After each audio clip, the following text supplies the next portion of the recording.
So we're gonna talk about what not to do before you sell your house. Specifically, what investments I would not recommend you do before you get your house on the market. Everyone wants to know, what investments should I make to get the highest return when it comes to selling my house? So we're gonna dive into that right now.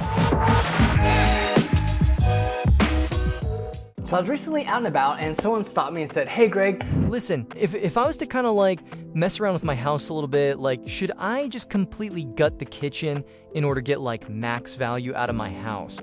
And I love the enthusiasm on that question because I get that a lot, like what's the best bang for your buck when it comes to remodeling a house? And I'd say if you're thinking about selling your house, relatively quickly, doing a complete kitchen gut and remodel is probably not the best route to go. If you're talking about moving islands and rewiring and moving, cabinets around and just complete redesign of the kitchen, it's just too expensive, For a complete kitchen remodel, you're gonna be 100, 150, maybe 200 for that.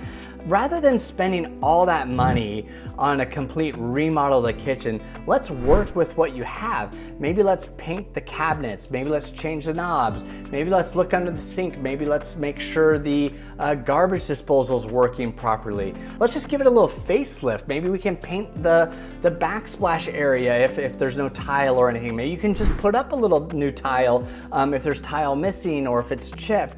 So rather than just gutting the entire kitchen, spending $100K to have a brand new kitchen to sell the house, let's work with what you have and see if we can't just update it a little bit, and that will give you a better return rather than reconfiguring your whole kitchen, moving islands and electrical and all that stuff.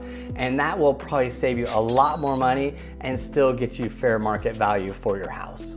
Kind of sticking with that theme, homeowners love to just tackle bathrooms, right? They love to go in. I don't recommend gutting bathrooms to put your house on the market. I would say, like the kitchen, let's work with what you have. Let's maybe add some new light fixtures. Let's add some new glass mirrors. Something like that. Some paint. Paint does wonders in a bathroom. It can really brighten things up. Remove all the little rugs, like I mentioned in my previous videos. But you can really just work with what you have. Just give it a nice little facelift in that bathroom, because really on bathrooms and kitchens, you're not gonna get like 100% return. Maybe 50%. So let's just be cautious with what you have. I mean, if your bathroom is really shot, but you can do a lot for it with a little. So maybe just look at what you have, do a facelift, knobs, faucets, all that stuff can be replaced at a minimal cost without you having to gut your entire bathroom, really displace you, but work with what you have. And remember, paint, new bathroom shower curtain can do a lot as well if you have that. All right, this question's been coming up quite a bit recently in conversations where people are saying, "Greg, should I add on to my house to give a little bit more square footage to help me net a higher sales price?" And it's a good question, it's a valid question, but the time and the cost for that to get that higher sales price, I don't recommend it. By the time you get plans submitted, permits pulled, a contractor bids, all of that, and then the construction, and it's just so timely and costly to get all of that done for extra square footage just to get the house on the market. It just doesn't make sense. If you're just gonna stay there and you're like, "Hey Greg, should I add to my home because I need more square footage, and do you think over time that's gonna help if I ever have to sell it in 5, 10 years? Of course, do that because you're gonna enjoy it. But just to sell your house, it does not make any sense to do that whatsoever. So don't go in and start adding square footage just to get your house on the market. Now this is kind of a funny thing because you get some sellers who are remodeling their house to get it on the market, and they get hung up on doors. Like, what kind of door should I get? For bedroom doors, closet doors, stuff like that. And I'll be honest, I have never had a buyer give me a demand list and say, "Okay, Greg, this is what I'm looking for, 4-bedroom, 3-bath, 2,000 square feet, and this type of bedroom door." So if your doors aren't looking fantastic, you're gonna be okay.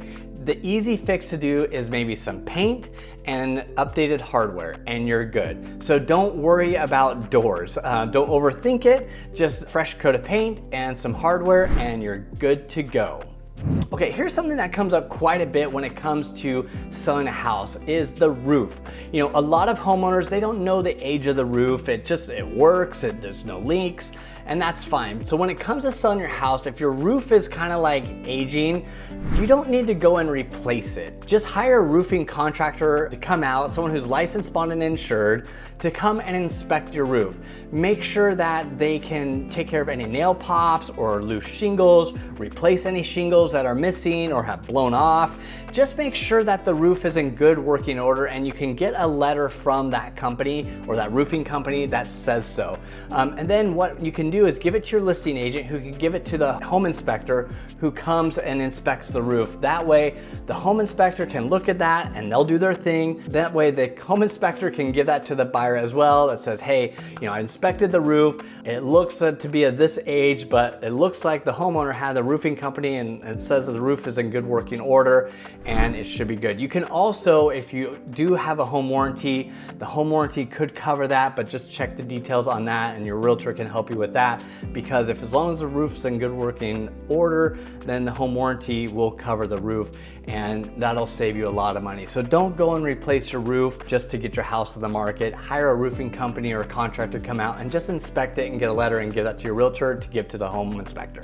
Okay, another thing that comes up a lot with homeowners is, Greg, should I replace my windows? You know, windows are a little old, should I get some new windows?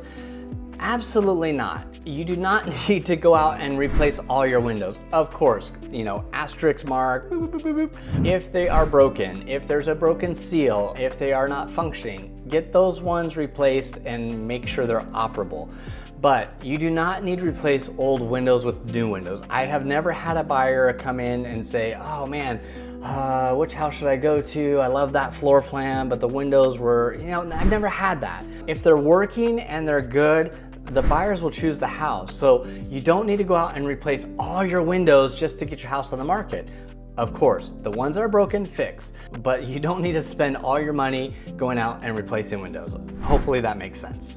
When it comes to like your HVAC system, you want to make sure that you're not going crazy and buying like the top of the line if you have to replace yours, because you're just not going to get the money out of it when you go to sell your house. So maybe look for a refurbished one if you have to replace yours. I've just seen it so many times where a homeowner will buy the top of the line and say, Greg, make sure the buyers know that it is the top of the line, this model, this. The buyers don't really care. They just want to make sure it's in good working order and what year it was replaced or serviced. So it's really sad when a homeowner has spent so much money on the HVAC system and the buyers are like, that's cool, you know? So don't get sucked into that and feel like you have to get top of the line in order to sell your house. Get a refurbished one or ask around for a discounted one, and that will do the trick. As long as it's working, there's a record number, serial number, and when the date of it was serviced. If you can keep up on it and have a record of how often you've had it serviced, that's even better. But please don't go out and buy the top of the line HVAC system. You just won't get the money back.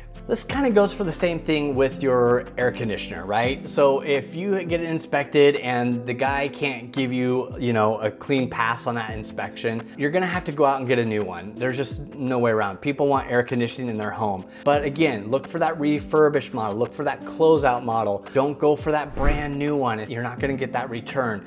But by all means, you're gonna have to replace it because people just want that. And don't go for like, well, I'll just give the buyer a credit, because the buyers don't want to have to do the research. They don't want to have to coordinate the contractor coming out, installation. Just take the time and do that, but don't feel like you have to go spend top dollar in order to get your home sold. It just doesn't come across as a return on your investment in order to get the home sold. So the number one thing I can recommend for the biggest bang for the buck on the return for your money when it comes to selling your house is paint the house. Get the house painted. Make it look fresh. That is gonna be the best investment you can make.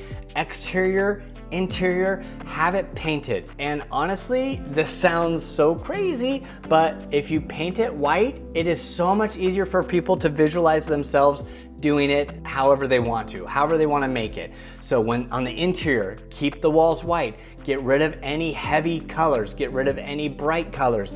People want to visualize. I've never, ever walked into a home with a buyer and they've said, why didn't they paint it orange or whatever. If a wall is painted a heavy color, that just makes the buyer think, gosh, how many coats am I gonna have to paint in order to kind of neutralize it to then paint the color I want to? Just take the time, paint it white. That is gonna give you the best bang for your buck when it comes to maximizing the dollar investment, getting it out when it comes to selling your house.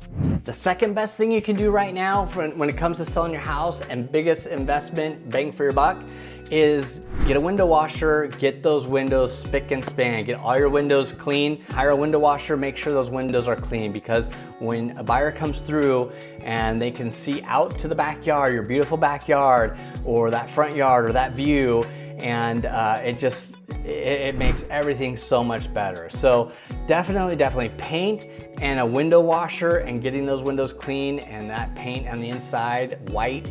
My gosh, you are gonna do very, very well. So if you have an interest in selling your house, reach out. My name is Greg Langham with the Go Idaho team. You can reach me out. You can reach out to me. You can give me a call, shoot me a text, or send me an email. You can connect with us online or here on YouTube. You can drop a comment and I will reply. So hope to hear from you soon. Until next week, Go Idaho.